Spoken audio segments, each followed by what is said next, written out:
All right. So here we are at the top of the mountain, the top five of my top 25 favorite horror movie posters. Hope you all like this video. Um, I enjoy using StreamYard. I think I'm going to use that more so I can have like actual images and talk about it rather than you guys just looking at looking at me in a camera. I know I'm so boring.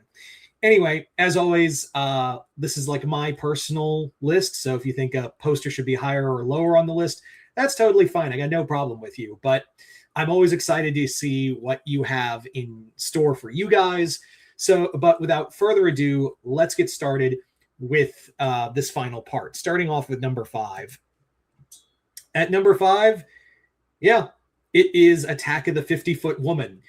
Uh, like I said, the better the poster, sometimes it really does feel like the better the poster, the worse the movie. And it's one of those few times where the poster is more remembered and more liked than the movie itself.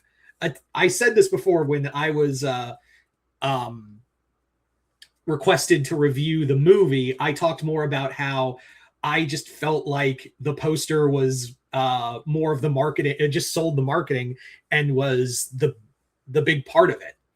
So Attack of the 50-Foot Woman is probably, again, I said this before, you probably know the poster more than the movie. And this is a poster that has been homaged. It has been referenced. And yeah, so I love this poster. I love how the yellow really showcases like this sky and the how it really brightens the title, Attack of the 50-Foot Woman. I also just love the pose of the character of the 50-Foot Woman. And it's one of those posters where I actually have it right there.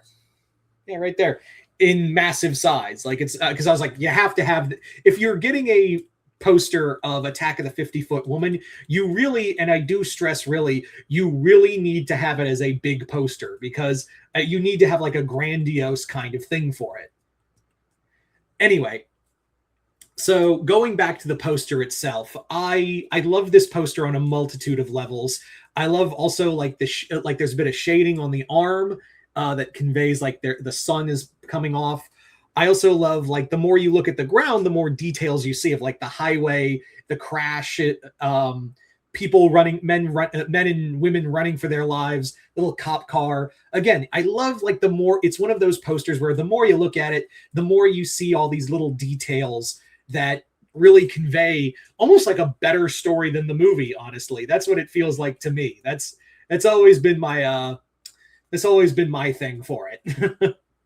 Anyway, so at number four, Psycho 2. I love Psycho 2 for a multitude of reasons. I thoroughly love Psycho 2. Um, and it's actually four and three. I love them for different reasons, but they basically have the same thing where it's just an image from the movie that is, yeah, that's really what it is. It's just an image from the movie, but it's so iconic that you remember it, like it feels like it's the whole movie itself, and you're only seeing a fraction of it. It's so iconic. So for Psycho 2's poster, we have what is essentially the final shot of the movie.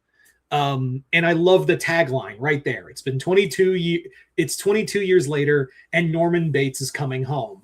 And it was such a iconic image of that final shot of Norman back home, looking out at the Bates house and seeing the image of his mother in the glow of the light, and this dark silhouette of him that just makes all of it. Like they didn't even like, the thing is that this movie poster was a happy accident for the movie. They didn't really have an idea for it until this final shot, and they were just like, damn, use this. Like that was their whole thought process. Was this final shot is too good, make it an image. And I'm glad they did, because I think calling it anything, using any other image, would have been a disservice. They needed something that would grab audiences, and using a shot of the image of, you don't know if like Norman is looking at you or looking up at the house.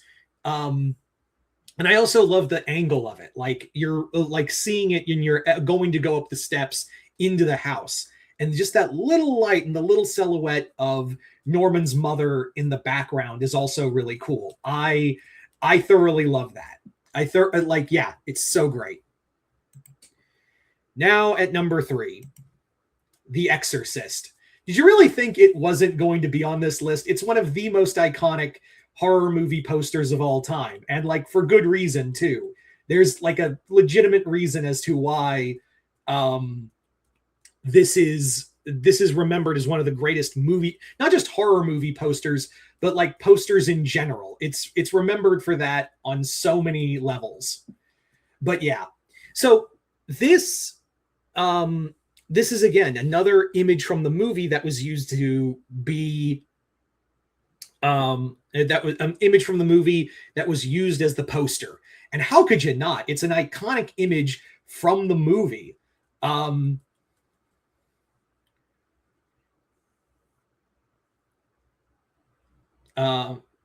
Yeah, sorry, I lost my train of thought. Anyway, I love just and how could you not use it? Like, it's a great image of Father Merrin standing before the house and the light shining through on him. Like, whether that be God's light shining on him, or more aptly put, Pazuzu's got his eye directly on Merrin, an enemy he once encountered in so long ago. And again, it's just, I love the use of the shadows for this image. It's a perfectly conveyed shot, and I absolutely adore it. It just has the title in bold purple, The Exorcist. And yeah, I love it. It's great. So now we come to number 2. This is an alternate poster for American Werewolf in London. And I have to say, I like it more. If you've seen the original movie poster of American Werewolf in London, you would know that it's just 2 guys looking out at the moon, and that's really it. I know some people really like that one, and it's fine, but I love this. I love this poster. Again, it's that simplicity. It is just that image of simplicity, but there's an aura of dread behind it. I love the blood just leaking down and making the image of a wolf in pure black. And I love the splatter of blood around the blood trail leading to the image of the wolf. And right next to it, an American Werewolf in London. It's almost like your eyes look at the wolf or look at the red line conveying down to the wolf and then going over to the title. Again, it gives you nothing about the movie, but it does tell you, hey, this is a werewolf movie and you're probably going to like it. That's what I love about this poster more than the original first poster. This one, it's simple, but it's scary, it's foreboding, and it's everything I love about the movie without telling you anything about the movie. And finally, at number 1, to the shock of no one, Jaws. Is anyone shocked that this was going to be my number 1? No? Okay. This is one of the most, if not the most iconic horror movie poster, and one of the most iconic movie posters of all time. I mean, it's so simple. It's a shark coming up at a woman. It's basically telling you the first image of the film. Like, it's basically telling you the first image of the movie. But at the same time, it gives you, again, that it tells you about the movie without telling you. It gives you this sense of just foreboding that, like, yeah, you know, when that shark catches that woman, nothing good is going to happen. And that's what I really like about it, is that it's the most parodied trailer of all time. I mean, movie poster, excuse me. And with good reason. It tells you everything and nothing about the movie, but it also gives you this feeling of, oh no, I also need to see this movie because I need to see what happens next. So yeah, brilliant poster for a brilliant movie. Excuse me. So yeah, there you go, guys. That is pretty much all my top 25 movie posters. You guys tell me in the comments below, what are your favorite movie posters? And yeah, just comment below, let me know. Other than that, hope y'all enjoyed this. I'm Mr. Multiverse. I'll see you next time in the Multiverse.